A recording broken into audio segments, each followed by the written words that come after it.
Us ensenyaré a fer una recepta de llonganissa amb poma caramel·litzada. Superfàcil de fer, amb un bon contrast de dolç i salat. A la província de Lleida en diem llonganissa i molts ho coneixereu per botifarra.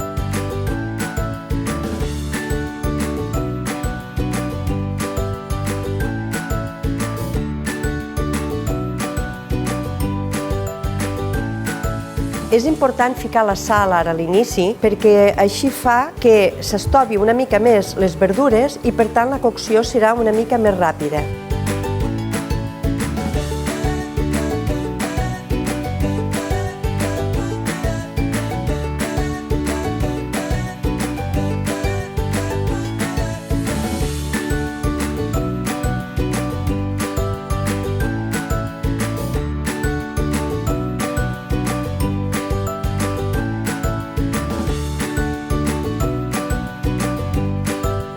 És una salsa molt senzilla, ja ho veieu que només porta ceba i porro, no porta farina, per tant és apta per celíacs i no és una salsa densa.